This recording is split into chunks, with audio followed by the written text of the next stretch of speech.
Welcome to Korean Cinema Channel. Today I would like to send you the following news. Wang Haozhen had barely finished clarifying that he was single when Zhai Yiying appeared by his side, and just like that, the private relationship between the two turned into a living riddle. To be honest, when I first saw the trending topic, I couldn't help but laugh, and then immediately start complaining because in the entertainment industry, everyone knows this rule by heart. In the eyes of capital, artists are products, but in the eyes of the audience, all we want is one simple thing: pleasure, comfort, and emotional release on screen. And sometimes, when real life feels unbearably heavy, a short drama becomes the sweetest escape. That's exactly why Zhai Yiying, a marriage first, love later short drama, unexpectedly became a cure for young people.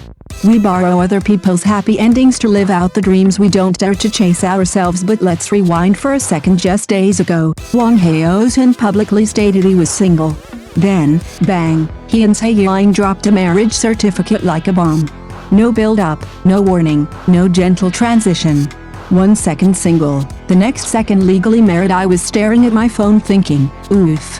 Their management company must be clutching its chest right now, and honestly, I get why the company tried to hold the line in this industry, especially for actors who specialize in CEO or perfect boyfriend roles. Romance is a double-edged sword. Once you reveal a real relationship, the fantasy filter cracks. Once you get married, some fans feel the dream is officially over. A friend of mine who works in investment once said something that stuck with me: true feelings are useless.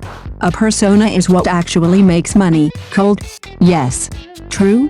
Also yes, but this time, the company miscalculated badly because Zhai Yiying aired at exactly the right moment on screen. It's a classic trope, a contractual marriage that slowly turns into real love.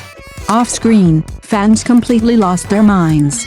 I saw countless people photoshopping stills from the drama into bright red marriage certificates. What started as jokes snowballed into collective obsession. In the end, the official side was basically forced to admit the truth, and that's what really made an impression on me. Why did this blow up so intensely? Why were people not angry, but ecstatic? I thought about it carefully, and the answer felt uncomfortably close to home. Young people today are exhausted at work. You get emotionally manipulated, overworked, and gaslit. At home, you face endless pressure to get married, succeed faster, and be normal. Everyone tells you to stay positive, but no one teaches you how to breathe when life feels like it's pressing down on your chest. Some days, I'm so tired that even scrolling on my phone feels like effort.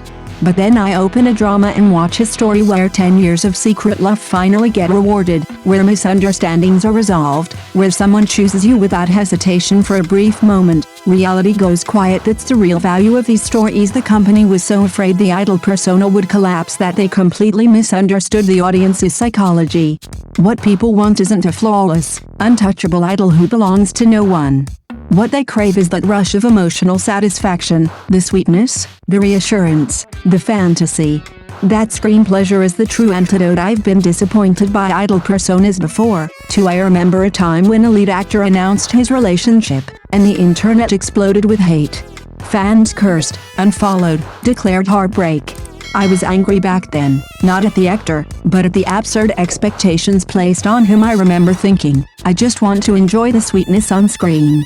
Why are we demanding that real people live like gods? In this time, the audience chose differently. Instead of feeling betrayed, people felt validated. The story they loved on screen didn't collapse in reality, it extended beyond it.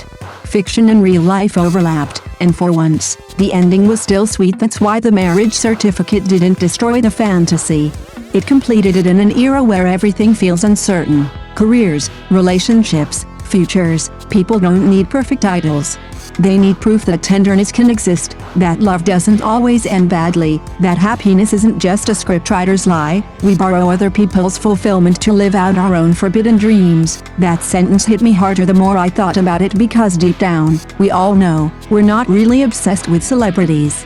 We're obsessed with the feeling they give us, the feeling that life could be gentler, that love could be brave, that endings could be kind. So maybe the real misjudgment wasn't the marriage itself, maybe it was underestimating how desperately people want something sweet to hold on to. And for once, reality didn't ruin the dream, and perhaps that is the most subversive part of this entire story. For years, we've been trained to believe that reality is the enemy of fantasy, that once the curtain is pulled back, once love steps out of the script and into real life, everything beautiful must inevitably shatter.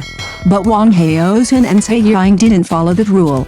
They broke it cleanly, decisively, without apology. What shocked people wasn't just the marriage itself. It was the speed, the certainty, the refusal to play along with the industry's usual half-truths. No prolonged ambiguity.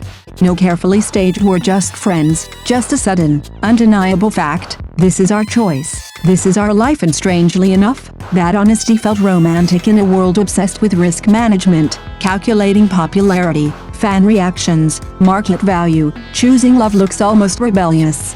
Capital wants predictability. It wants control. It wants idols frozen in a perpetual state of availability. But audiences, exhausted and emotionally starved, want something else entirely: authentic warmth. That's why this story didn't trigger mass disappointment. It triggered resonance. People didn't see a fantasy collapse. They saw courage. They saw two people stepping out of carefully constructed roles and into something tangible. For once, the happy ending didn't stop at the final episode. It walked off the screen and into real life, and that matters more than companies realize, because the audience has changed. We're no longer satisfied with perfectly polished illusions that crumble at the first touch.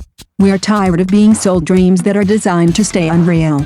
What moves us now are stories that feel emotionally truthful, even if they were imperfect, even if they were messy. The sweetness of Sui Sui Wan worked not because it was flawless, but because it's mirrored a longing we rarely admit out loud: the desire to be chosen decisively, without hesitation, without backup plans. To love, and to be loved, in a way that doesn't need constant explanation. Maybe that's why this marriage felt less like a scandal and more like a gift. It reminded us that love doesn't have to ask for permission. That happiness doesn't need to be postponed for the sake of market value.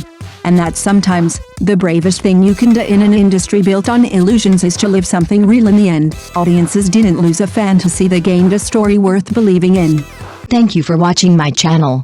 See you in the next videos. Thanks.